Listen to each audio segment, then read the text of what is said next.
Welcome to the podcast from Stress to Success Blueprint. I'm your host, Lolita Guarin. And today's episode 172. And we are still continuing conversation about the changes in their life and how this could be stressful.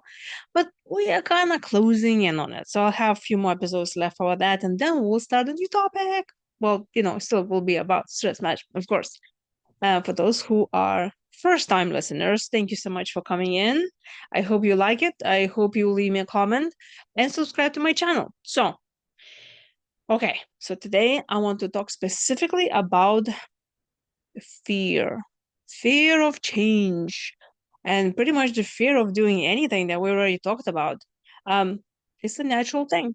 Obviously, fear keeping us as alive, and we can have a whole conversation about how it's bad for us. But since we're humans living in the 3D environment or whatever you want to call it, fear is such a thing that is can be a good thing because keeping us alive, or could be a bad thing because it's holding us back.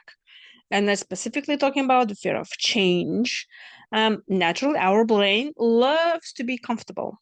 And if anything happens outside of our comfort zone, it's stressing us out because that's not normal. So any little thing, it can be very worrisome.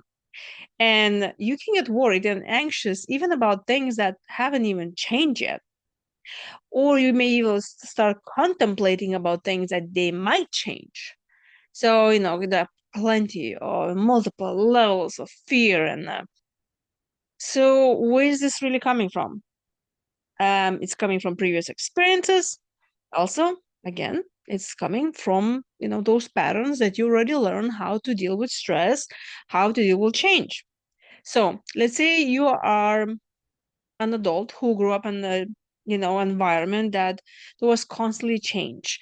And as far as I know, nobody likes that kind of change, especially when it's a child, and it might be difficult to, it's always complicated to learn about your environment and make new friends. And then let's say you've been after 2 years, you've been moved to another school and you have to learn all over again, where you need to go, what you need to do, new friends. And then also the grief of, losing your old friends and your old environment. So the change could be something that is already very negative in your mind and your experience. Hence, obviously, you'll be all stressing out about any change that you anticipating will happen in your life.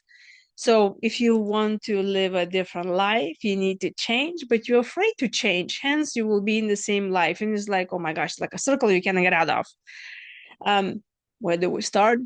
We start identifying, um, are you really afraid of change? It's like, no, I'm fine. It's like, okay.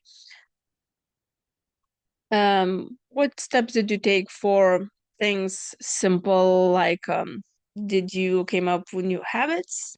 How successful you were starting new habits and keeping them? Mm?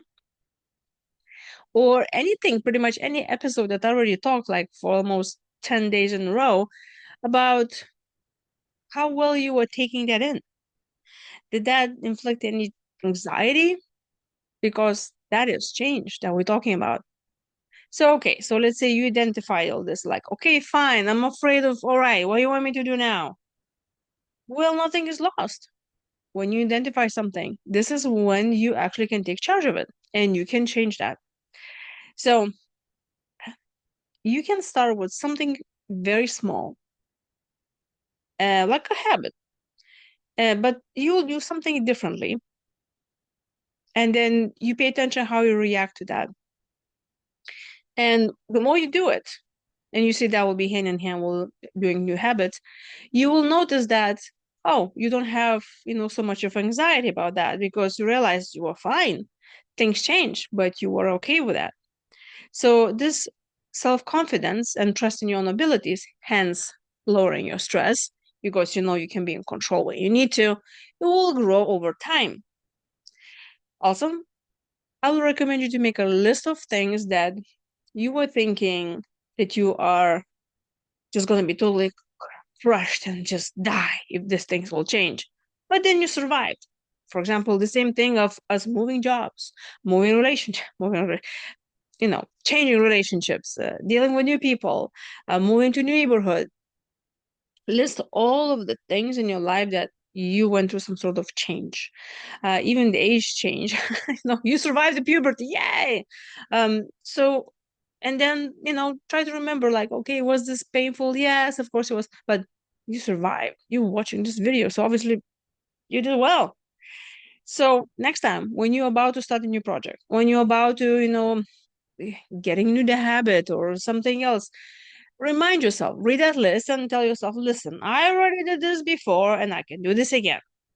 And I will recommend you to read this list together with your accomplishment list, where you will show that you can actually start something and finish and be successful. But what comes to fear and anxiety, is like, well, I'm afraid to sit in today's traffic. I mean, then obviously this accomplishment list is not going to help. But it will help you to create a list of things that you are afraid of and they didn't happen. Because most of the time we just keep on repeating something that will save us and keep us alive. But it's a great idea for us to remind ourselves that sometimes we just totally overdo it and we talk ourselves into something that's probably not even there. If you are scared of some things or afraid or anxious about, let's say, a relationship or something, and you can get the feedback, go to that person and say, hey, this is what I have. This is my fear. What do you think about that? Or if you don't want to talk to them, or you're afraid to talk to them, write them a letter. Or if you don't want to write a letter, then just write a letter and don't even give it to them. Just get those emotions out. And I'm pretty sure while you're in this process, you will see what things are triggering you. And you're like, oh, you know what? I can work on this and I can work on this. And when you get this out on the paper, you will look at it and it's not going to be that scary anymore. So I hope you liked this video. If you found something useful, give me a thumbs up, subscribe to my channel, and tell me in the comments below. Is this a fear that you used to have, but then you faced it and then you find out? I'm very curious to hear about that. Let's count your victories. And maybe you have an advice for somebody else who's listening in and can be reading the comments. And maybe you have some fear that you overcome and you would like to share your advice on that. I cannot wait to hear your comments. And yes, we still have a few more episodes left about, change and how stressful it can be.